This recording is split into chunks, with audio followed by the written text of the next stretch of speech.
I don't do a lot of gear or equipment reviews, but after I posted a recent YouTube short about my BullDawg hardtop, I had a request for more information about it, so we're talking about hardtops today.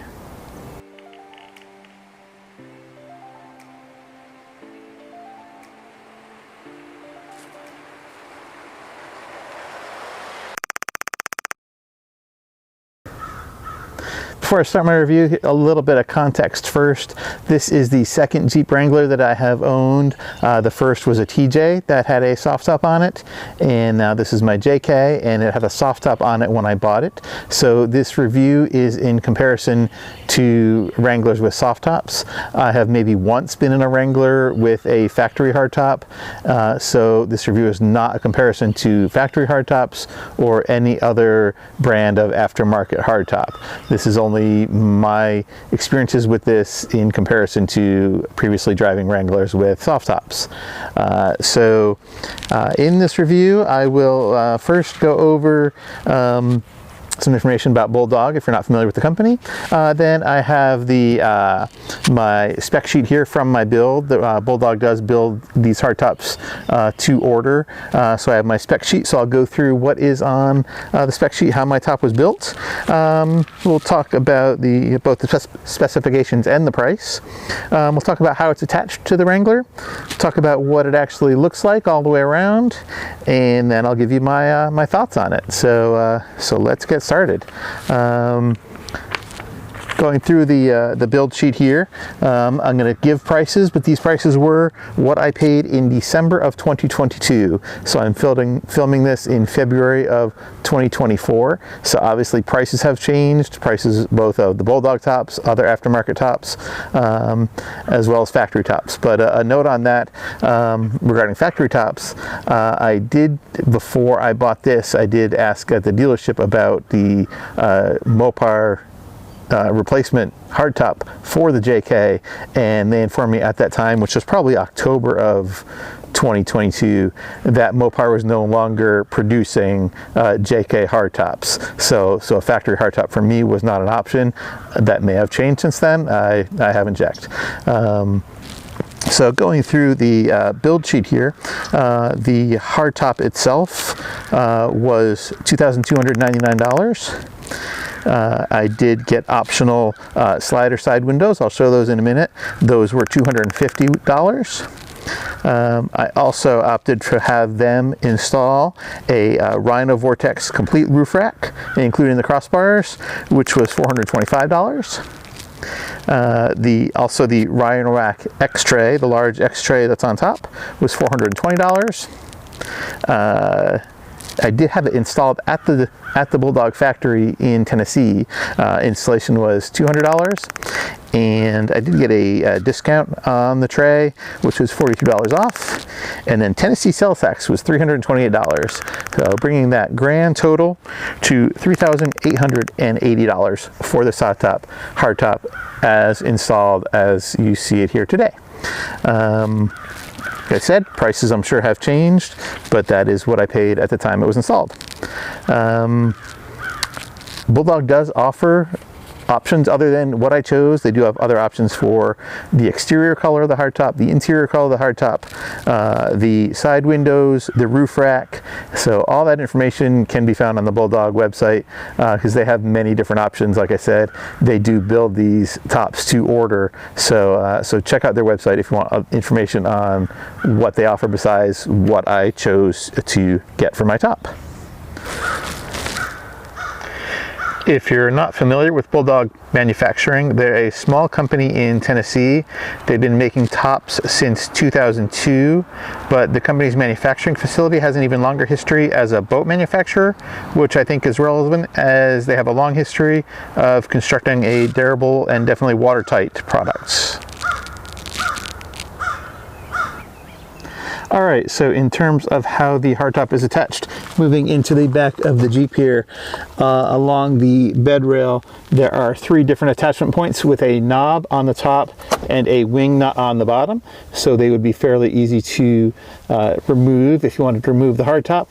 And there is one attachment point there, one at the front, and one in the back corner. and they are the same on both sides. Moving around to the front, there is an attachment point on the roll bar right there on each side. There are attachment points on either side of the dome light. And then of course there are the attachment points that are above the visor on each side right here. And these do have a tension adjustment, which they do, I believe, recommend checking every once in a while. So that is how this hardtop is held on. As you probably noticed when I was showing the attachment points, the interior of this hardtop is black with a white splatter pattern. It is just the plain, flat, smooth fiberglass. It is a flat section in the front here. There are some ribs in the back, I assume for strength. This is one of the things I pointed out in the YouTube short that I posted. Factory style headliners would not work in this hardtop. I'm sure there is a way to create your own headliner. It is one big flat area, but for me, I have not noticed any real disadvantage of not having the headliner in terms of sound or heat transfer. But like I said, I am comparing this to a soft top. So for me, this was a huge improvement. I can't give any opinion on how this would be if it had a headliner, because I have not been in a Wrangler that has a headliner. In terms of the exterior finish, not sure how well the camera will pick it up, but there is kind of a pebble finish to the exterior, which I think has held up well. It cleans very easily. I have not had any trouble keeping it clean, and it looks pretty much like it did when it was first installed. I have not washed the Jeep in a while, so there is some dirt around the window here that does clean up. It's just that it hasn't been washed in a while. Moving around here to the back window, it is lockable. If you wanted to lock it, it is able to be locked with that right there. I usually do not keep mine locked. I do have a spare tire on the back, and obviously when that is closed up, there would be no way to open the back. But if you're not running a spare tire on the back, then definitely the lock feature would be something that would be important. So my back windows are slider windows. That is an option from BullDawg. So the way they work, they do, I just tried to reach in here without sticking my head in the shot. They do have a latch.